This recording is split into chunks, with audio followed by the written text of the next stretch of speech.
जय हिंद दोस्तों। आज हम जानेंगे सेल यानी कि कोशिका के बारे में। कोशिका हमारे शरीर की सबसे छोटी इकाई है, यानी कि कोशिका को नॉर्मल आंखों से नहीं देखा जा सकता। कोशिका को देखने के लिए हमें माइक्रोस्कोप की जरूरत पड़ेगी। कोशिकाओं से मिलकर ही हमारा पूरा शरीर बना है। कोशिकाएं ऊतक का निर्माण करती हैं और ऊतकों से अंग और अंग से हमारा पूरा बॉडी बना है। कोशिका की खोज की बात करें तो कोशिका की खोज रॉबर्ट हुक ने 1665 में की थी, लेकिन रॉबर्ट हुक ने मृत कोशिका को खोजा था। वहीं जीवित कोशिका की बात करें तो जीवित कोशिका की खोज ल्यूवेन हुक ने की थी। और कोशिका का सिद्धांत स्लाइड एंड स्वान नामक दो वैज्ञानिकों ने दिया था। इन्होंने बताया था कि कोशिका में विभाजन होता है। कोशिका विभाजन का मतलब बताएं तो कोशिका विभाजन का मतलब होता है जैसे दो कोशिका हैं, अगर इसमें से एक कोशिका मर जाए या मृत हो जाए तो ए वाली कोशिका टूटकर इसकी दूसरे की जगह ले लेगी और एक हिस्सा इसका अपनी जगह बना रहेगा। मतलब कोशिका विभाजन से मतलब है कोशिका का पुनर्निर्माण। अब कोशिका में कई भाग होते हैं जिनको एक एक करके हम समझते हैं। जैसे सबसे बाहर कोशिका झिल्ली पाई जाती है। यह कोशिका झिल्ली लिपिड और प्रोटीन की बनी होती है। वहीं इसके काम की बात करें तो कोशिका झिल्ली का काम कोशिका को प्रोटेक्ट यानी कि सुरक्षा करना है।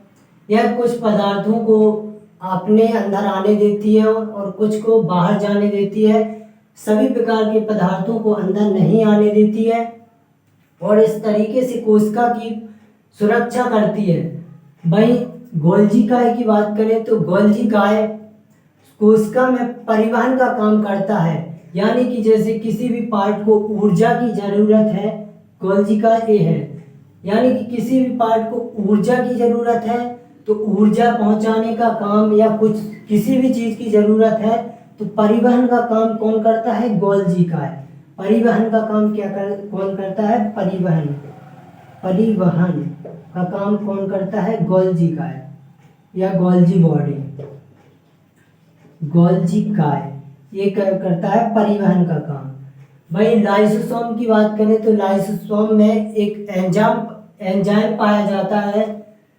इसे आत्महत्या की थैली भी कहते हैं। जैसे कोई हानिकारक पदार्थ कोशिका के अंदर आता है तो यह थैली जो लाइसोसोम की थैली होती है वह फट जाती है और उस हानिकारक पदार्थ को नष्ट कर देती है और इस तरीके से यह कोशिका को प्रोटेक्ट करती है।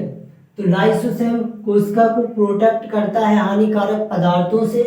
भाई माइटोकॉन्ड्रिया की बात करें, माइटोकॉन्ड्रिया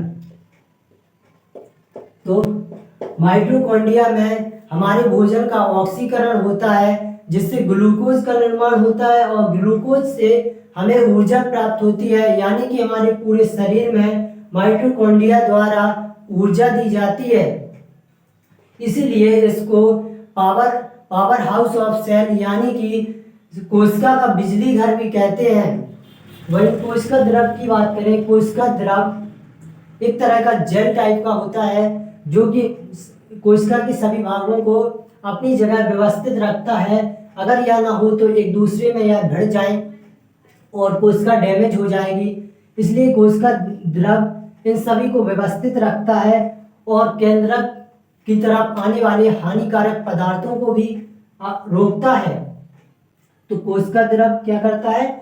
हानिकारक पदार्थों को केंद्रक तक पहुंचने को से रोकता है और दूसरी चीज सभी पार्टों को व्यवस्थित रखता है। यह राइसोसोम का काम होता है प्रोटीन का संश्लेषण, यानी कि राइसोसोम में प्रोटीन बनता है। राइसोसोम से कोशिका में राइसोसोम प्रोटीन का निर्माण करते हैं। राइसोसोम क्या करते हैं? प्रोटीन का निर्माण। प्रोटीन निर्माण कहाँ होता है? राइसोसोम में।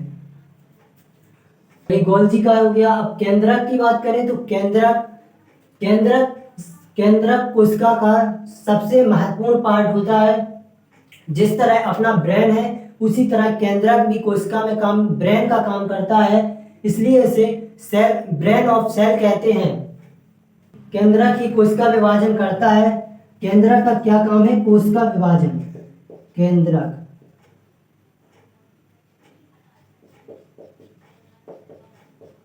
केंद्रक का काम क्या है? कोशिका विभाजन। केंद्रक ही कोशिका विभाजन करता है और सभी पार्टों को ऑर्डर मतलब आदेश देता है कि किसको क्या करना है, पूरी व्यवस्था। जैसे अपना बॉडी, जैसा अपना ब्रेन है उसी तरह से इसमें भी ब्रेन की तरह काम करता है केंद्रक। और वहीं इस प्रकार की आकृति इनको बोलते हैं एंडोप्लाज्मिक रेटिकुलम। ये दो प्रकार की होती हैं, एक चिकनी और खुरदुरी। खुरदुरी होती है, यहाँ पर राइबोसोम पाए जाते हैं और ये प्रोटीन का निर्माण करते हैं। वहीं जो चिकनी होती हैं, यहाँ पर वसा पाया जाता है। वसा मतलब फैट, जो मोटापा होता है ना, वही। तो इन्हें हिंदी में अंतःप्रद्योत्वी जालिका कहते हैं। आई होप आपको यह समझ में आया हो। वीडियो पसंद आई हो तो लाइक करें और सब्सक्राइब भी कर लें।